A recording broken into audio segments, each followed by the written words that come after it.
Today, I'm going to cover a very important circular, important notification, important events by highlighting the RBI circular on frauds reporting and monitoring.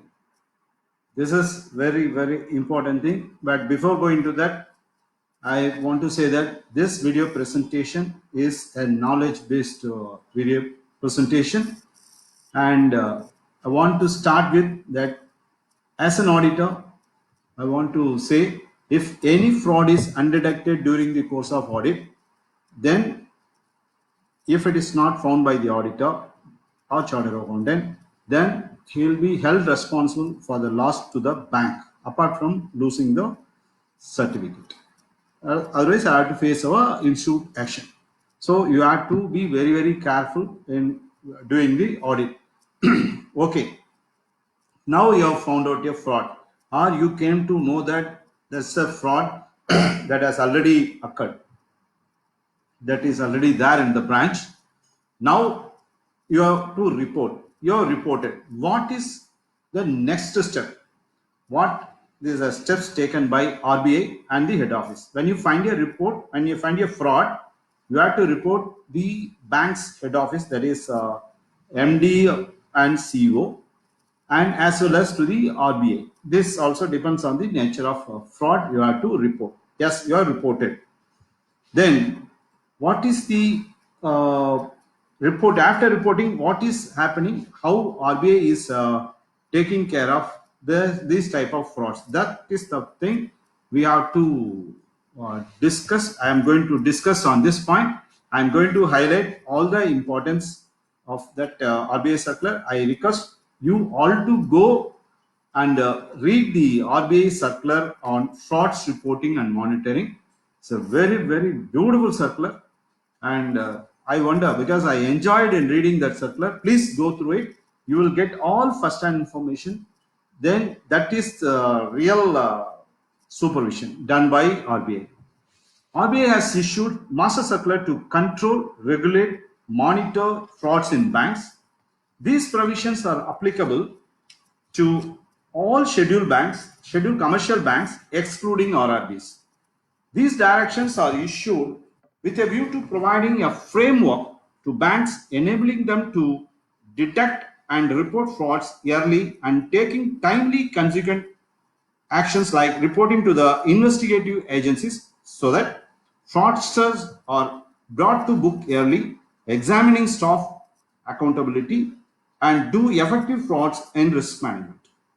These directions also aim to enable faster dissemination of the information by RBI to banks on the details of frauds, unscrupulous borrowers, and related parties based on banks reporting, so that necessary safeguards, preventive measures by way of appropriate procedures and internal checks may be introduced, and caution exercised while dealing with such parties by banks. I am just highlighting the RBI circular. Wherever possible, wherever needed, I'll explain. RBI guidelines on frauds insist, among others, that banks are required to introduce necessary safeguards, preventive measures by way of appropriate procedures, and internal checks so as to prevent, minimize occurrence of frauds and resultant financial loss to the bank. So banks, they have to fix the preventive measures so that if any fraud has taken place, they can easily identify and at the earliest stage. Focus on fraud prevention and the management function has to be done by chairman, managing director, chief executive officers of the banks. This enables the investigation of fraud cases and prompt and accurate reporting to appropriate regulatory and law enforcement authorities, including RBI. With the approval of board, now banks are required to frame their internal policy for frauds, risk management, and fraud investigation function. Bank's CEO, audit committee of the board, and special committee of the board are responsible persons to look after the fraud risk management, fraud monitoring, and fraud investigation function. That's why when you find a fraud, you have been asked to submit to the CEO of the bank. This you can find in your appointment letter. Kindly read the appointment letter, where to report the fraud. You just go through it.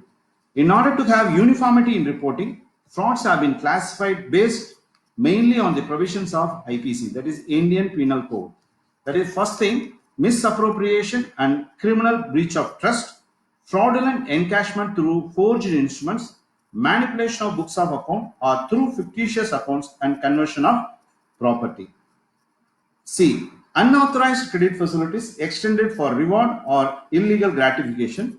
Next point is cash shortage. Next is cheating and forgery. Next, fraudulent transactions including foreign exchange and any other type of fraud not coming under specific gets as stated above.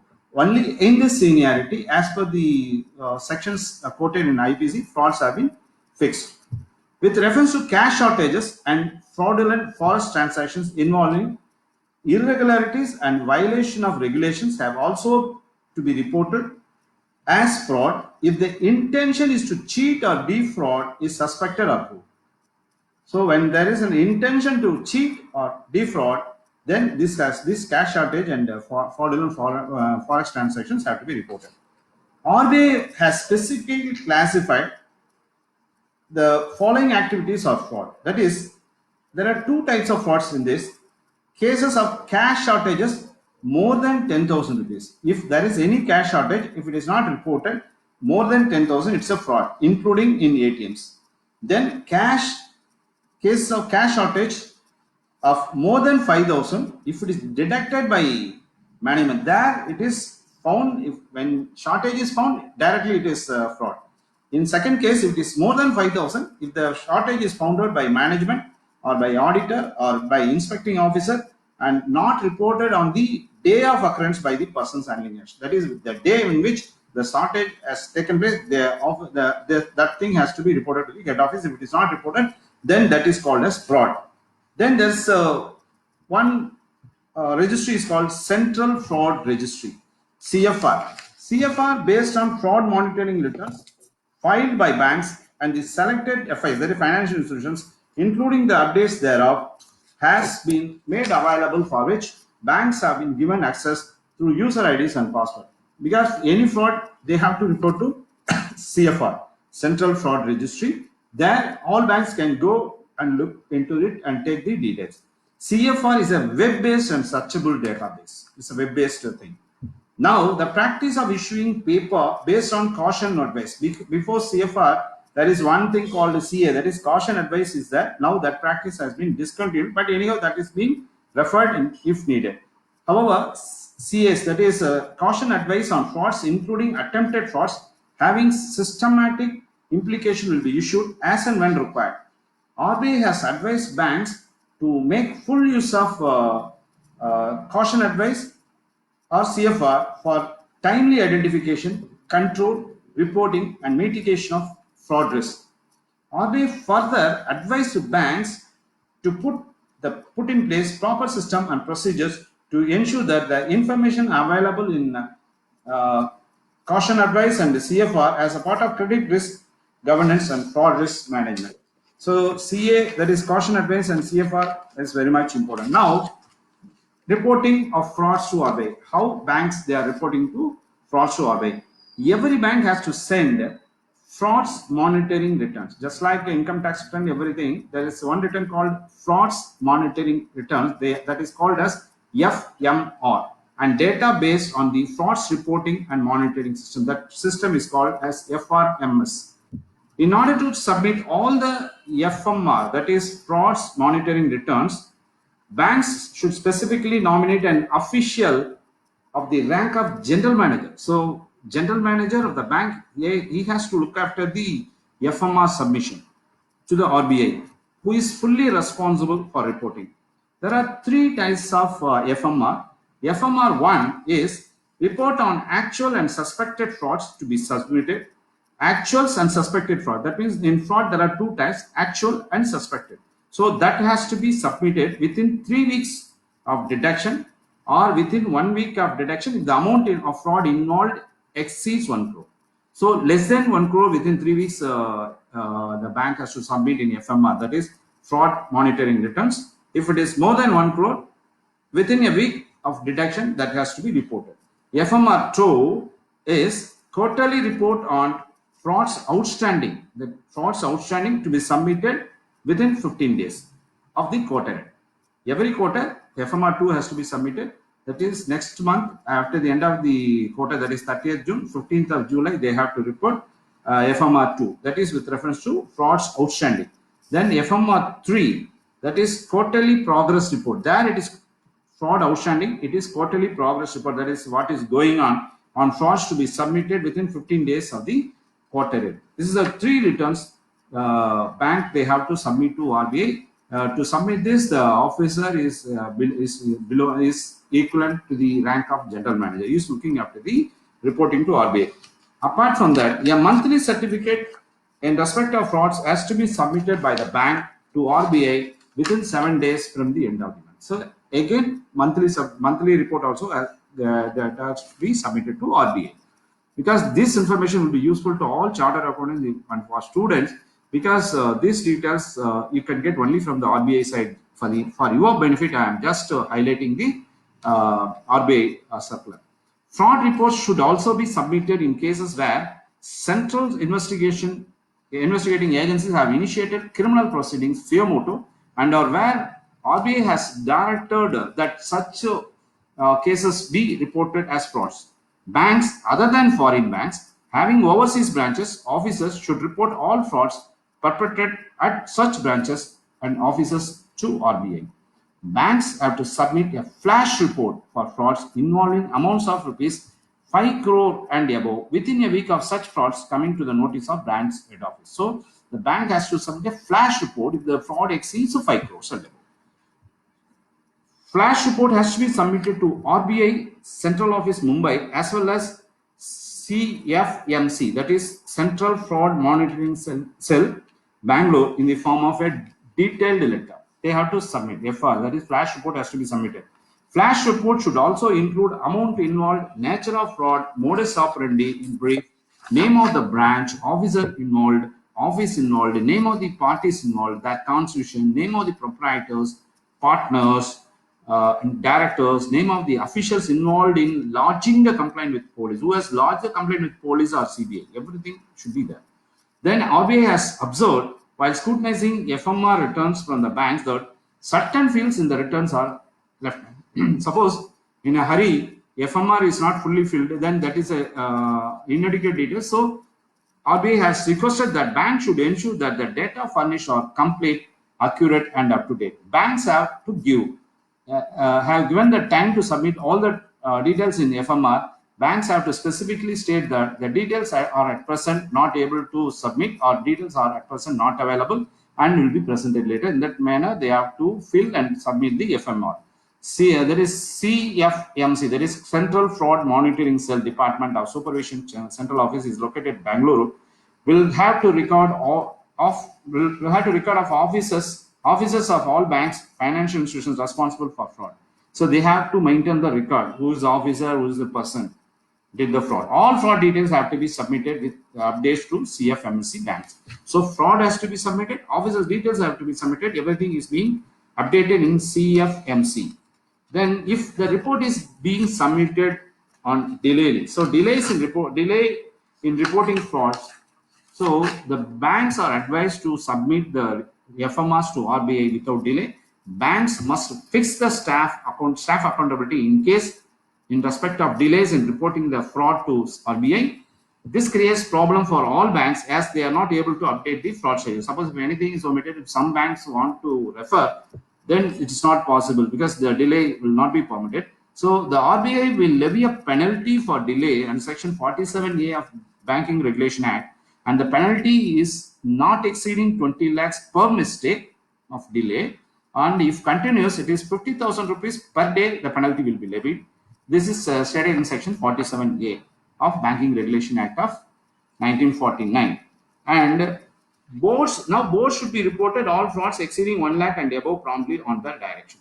So banks, if there is any fraud exceeds for 1 lakh, then board should be informed. The branch, they have to inform the board.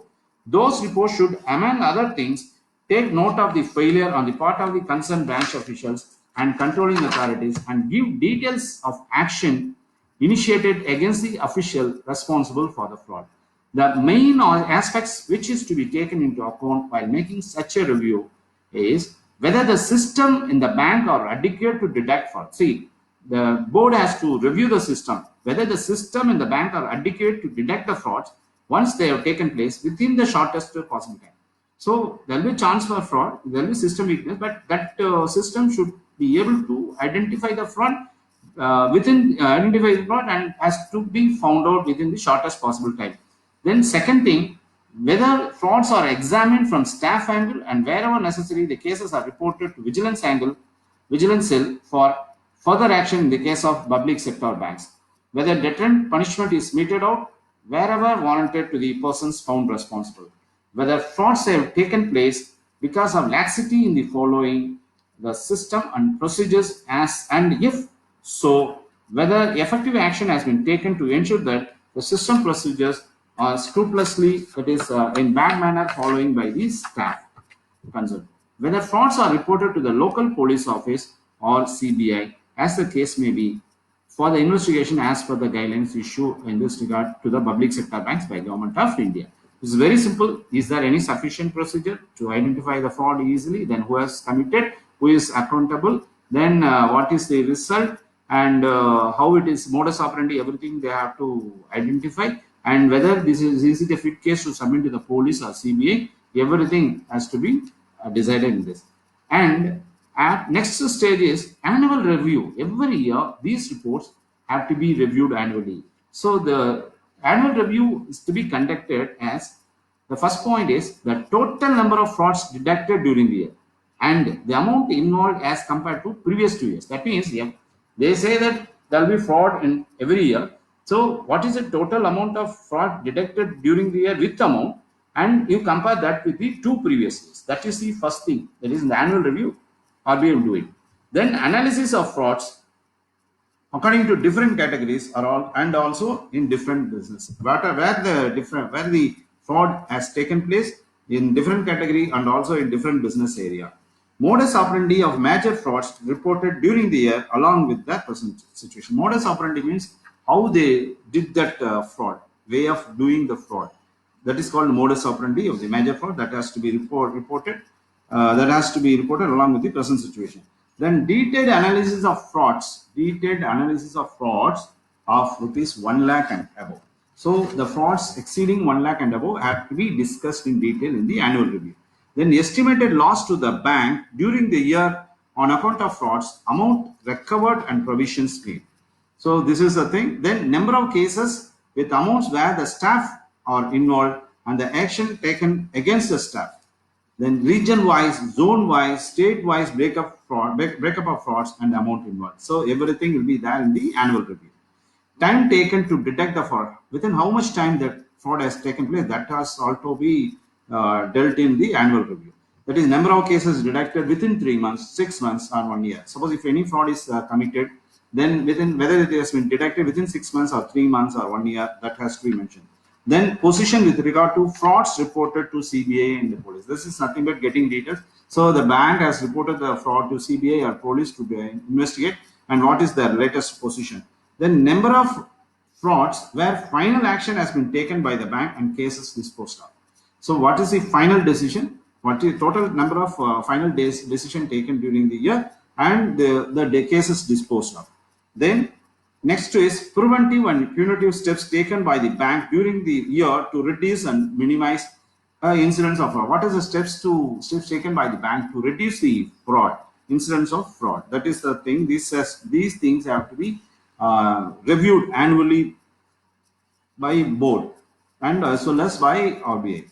Special committee of the board. There is a special committee of the board to look after the fraud if the fraud is more than 1 crore. So audit committee board shall monitor all cases of fraud in general. So ACB is the supreme authority. Audit committee board is the committee which monitors all the frauds in general. To make the follow-up of fraud cases of 1 crore and more, banks are required to constitute a special committee of the board to monitor the follow-up of these cases. That's a special committee of board to monitor fraud of 1 crore or more. That is being comprised of 5 members. So MD and CEO of public sector banks, and in the case of State Bank of India, it is MD, and 2 members of ACB. ACB means Audit Committee Board, and 2 members from board, excluding RBI nominee, will be the committee members. They are the committee members. There are 5 committee members in this special committee board. This committee will meet and review as and when fraud. This committee will meet and review as and when fraud involving 1 crore and above comes to the light. So that means whenever any fraud is reported, amount exceeding 1 crore or above, they have to meet immediately. So what is the function of a special committee of the board? So it identify the systematic lacuna, if any, that facilitated perpetration of the fraud, and put in place measures to plug the same. So this is the role, and identify the reasons for delay in deduction. Why the fraud is being delayed in deduction, if any, reporting to the top management of the bank and RBI. Monitor progress of CBI police investigation and recovery position. Ensure that staff accountability is examined at all levels and in all cases of frauds, and staff side position, if required, is completed quickly without loss of time. Then review the efficacy of the remedial action taken to prevent recurrence of frauds, such as strengthening of internal controls. These are all the very, very important thing, because if any fraud exceeds 1 crore and above, the bank will be in loss. So this is the role of the board. You need not, the bank need not report to RBI. There are some cases banks need not report to RBI in cases of frauds attempted of 1 crore and above. There it is fraud confirmed. Here it is fraud attempted, but it is being caught. Report this to the audit committee of the board, bank board. That report should cover the modus operandi of the attempted fraud, how the attempt did not materialize. So here it is only an attempt. So the attempt of fraud exceeding 1 crore need not be reported. So how the attempt did not materialize into fraud and how the attempt failed was spoiled. The measures taken by the bank to strengthen the existing system and controls. New system and controls put in place in the area in the areas where the fraud was attempted.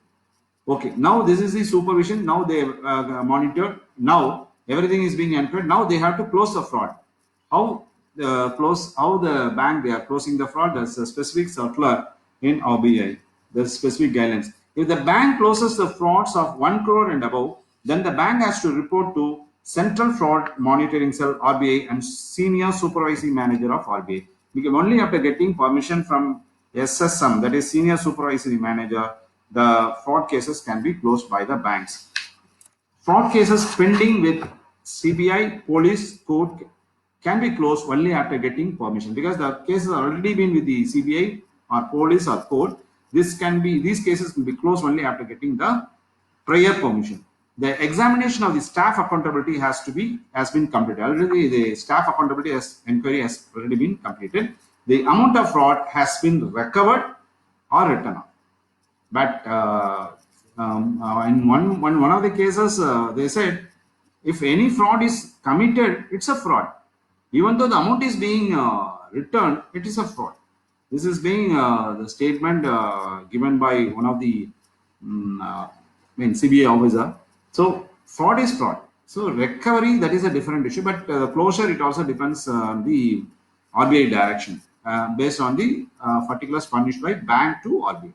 The amount of then insurance claim wherever applicable has been settled. That is also another thing. The bank has reviewed the system and procedures identified as casualty factors and plugged the lacuna, and the face of which has been certified by the appropriate authority. The certified authority is the board and the audit committee of the board. After bank completed staff side action, the bank has to pursue vigorously with the CBI or police authorities for final disposal of the pending fraud cases. Banks are allowed to close those fraud cases involving amounts up to 25 lakhs. That is only for limited and statistical reporting purposes and not officially, where charge sheet has not been filed by CBI. Case has already been given to CBI, but charge sheet has not been filed by CBI or police. and the case for more than 3 years from the date of filing of FIR. Then this can be closed for limited statistical purpose and not originally. The trial in the courts after filing the charge sheets challan by CBI police has not started or is in progress. That is, the trial has the court in the CBI police have filed a case to court, but the case is in progress, but for still the case has not started. So in that case also the bank can close. That is only for the limited statistical and reporting purposes. Prior approval of SSM of RBI is required to close the fraud accounts. Then how we have to get that bank has to get the approval of SSM. For that they have to submit a proposal case wise, maintain the records if details such cases in a separate ledger. Even after closure, bank should take follow-up action in investigation process to complete the case to its logical conclusion. Then court proceedings should also be monitored. Bank has to preserve and maintain all the records pertaining to such cases till the cases are finally disposed of by CBI, police or courts. So this banks, they have to maintain the records till the disposal of the cases. Boards can frame its own policy to close the fraud cases. RBI has given the power to the board to frame its own policy to close the fraud cases. Bank can close those cases, though fraud cases, if those cases have not been completed within the time frame, though investigation is in progress with the police or CBI. To close the fraud cases of rupees 1 lakh and above, the bank has to submit the proposal to SSM. Frauds below 1 lakh, the bank can close the fraud case by using FMR up-to-date application supplied to them. Then there are reporting to police and CBI, there are limits. That is, in the case of private sector and foreign banks, 10,000 above the fraud is there and staff involved, they have to report to state police. 1 lakh and above, if it is committed by outsiders with the help of staff and staff, without the help of staff, state police they have to report. And for 1 crore and above, state police plus serious fraud investigation office of MCA, they have to report. Details of fraud are to be reported to SFIO in FMR. Then in case of public sector banks, if the fraud involved 10,000 above, but up to, below 1 lakh, they have to report to state police if staff is involved. And for 1 lakh and above, but up to 3 crores, they have to inform to state CID or EOW of the state. It is to be lodged to by regional head of the bank. The regional office, they have to lodge the complaint. If the fraud involved is 3 crore and above and up to 25 crores, they have to inform to CBI. So if the fraud involved is 3 crores, when you go for the audit, if you happen to see that the fraud is reported to CBI, then it's okay. If it is not reported to CBI, then you have to observe that point in your report. So it has to be lodged with the anti-corruption branch of CBI where staff involvement is prima evident, and economic offense of CBI where staff involvement is prima facie not evident. And more than 25 crores and up to 50 crores to CBI, it has to be lodged with the banking security and fraud cell of CBI. And if it is more than 50 crores against CBI, it is to be lodged with joint director. See, it is on protocol. See, there is a limit. So based on that limit, the bank, they are lodging the complaint. Then all fraud cases below 10,000 rupees involving bank officials should be referred to regional head of the bank, who would scrutinize each case and direct the bank branch concerned on whether it should be reported to the local police station or for further investigation, for the legal action. Then there's a very, very important thing, because we are doing NPA classification, and RBI has specifically stated one thing. This every auditor should bear in mind. All those accounts, that is NPA, all those accounts exceed NPA to the, in 50 crore and above. If there is an NPA of 50 crore and above, then those accounts have to be examined by banks from the angle of possible fraud. So as an auditor, we have also to analyze, because RBI has given a specific direction to RBI to examine those NPA cases which exceed 50 crores from fraud angle and report, and they have to, the bank has to place the report before banks committee for review of NPAs on finding of this investigation. This is a very, very important thing. Not only 50 crore, even when we are going for audit, even we are not when we say that when the branch said that, sir, these are accounts have already been transferred to NPA, we are not seeing that. But if you suspect, then even for not only for 50 crores, as an auditor, you can do this fraud analysis study even for 10 lakhs also. So this is the main thing. When RBI says with reference to fraud reporting and monitoring, there are special cases also that we will discuss in other parts of my video presentation. And with this, I request once again to go and read frauds circular issued by RBI. That will definitely enrich your knowledge in frauds. There are a lot of cases that RBI has discussed with reference to frauds. You can get anti-number of fraud situations, wherein what are the situations, how they found out, what is the procedure, everything you can find in RBI circulars. You go and type in Google RBI fraud circular, you will get the details. With this, I'm very much thankful in watching this video, because I have highlighted the important points of RBI on fraud supervision, fraud reporting and monitoring. Thanks for watching this video. Nandri, Vanakkam.